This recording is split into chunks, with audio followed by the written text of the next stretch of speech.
you at this season. So what was the off season like for you? I mean, you end up, the season gets cut short, I guess. What would kind of your workouts look like in the off season? Where were you working out, and what were some of the areas of improvement you focused on?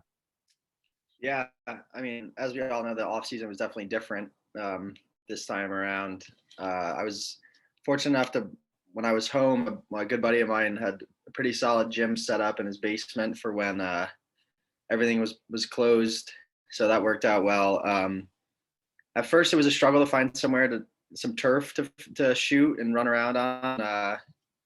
Eventually, I made that work at just a college right in my town. But once I found the facilities, kind of this normal stuff I've been doing for a while now, just strength stuff, running, and just continuing to shoot. And then where would you say you might have grown the most, I guess, through the first 8 games this season? Where do you feel like you've kind of progressed the most? I think something I'm doing well is moving off ball, getting into shooting space, kind of being on a line with Seabald and Cookie and Butt, guys that dodge primarily from behind. I'm sure you notice I'm kind of more of just up top with my stick up. So that's something I've been working on a lot, is getting into the right spots, creating an opportunity for myself. Thank you. Roshan? Hey, Lucas. So I just want to ask about the rotation between the first and the second line midfield. I kind of asked Tesco yesterday, and he said that, the two offenses are completely different looks.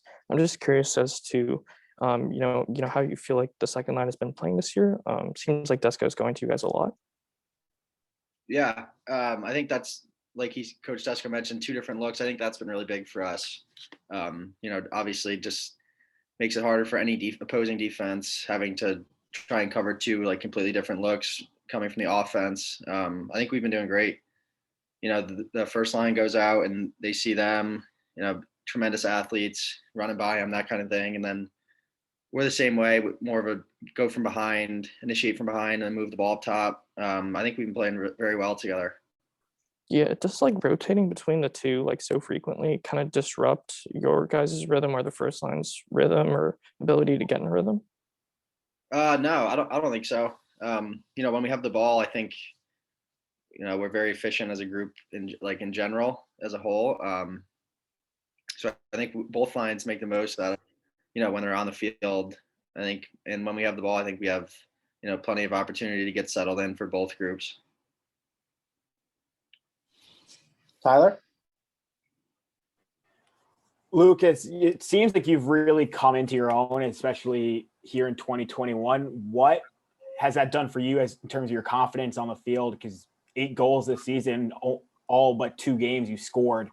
What has that done for your confidence level?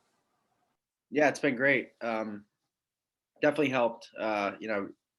Sophomore year, missing time due to injury, being on the field early, not producing as much as I would have liked. And then last year getting cut short, I think, just kind of getting settled in here and getting comfortable with the guys around me. And obviously, like I mentioned, my line does a great job of, sharing the wealth and moving the ball.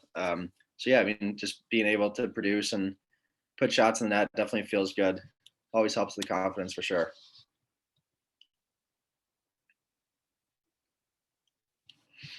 Hold on.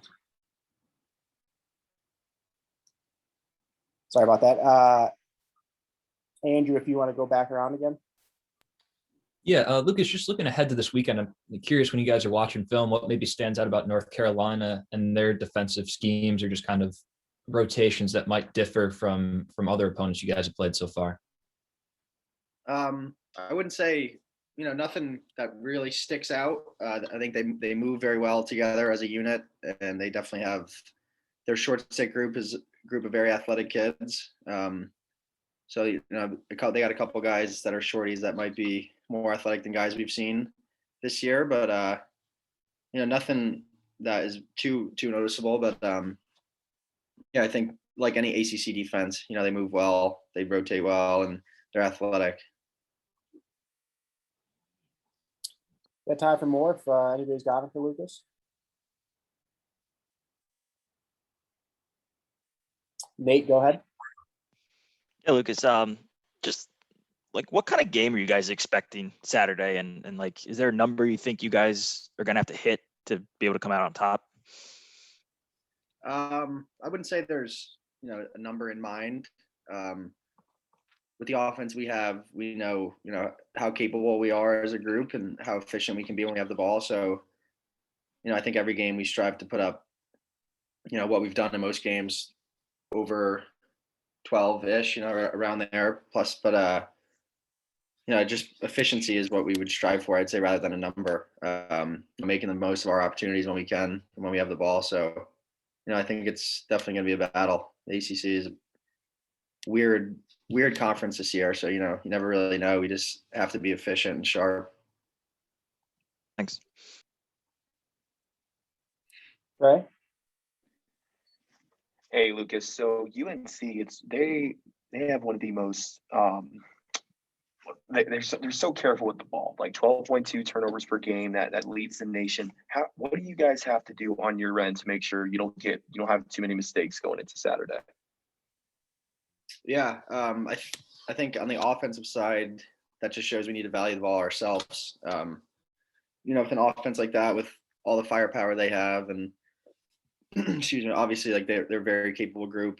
We don't want to waste the ball and have to value our possessions for sure, because with a group like that Carolina has, turnovers aren't going to be a good thing if we're creating opportunity for them. So I think we just need to value the ball and, take the best look we can get. That's all I have. Thanks, Lucas. Got time for one or two more here before we get Drake on shortly. Anybody's got him? Otherwise, we'll let Lucas hop off here. Everybody good? All right. Thanks, Lucas. Thank you, guys.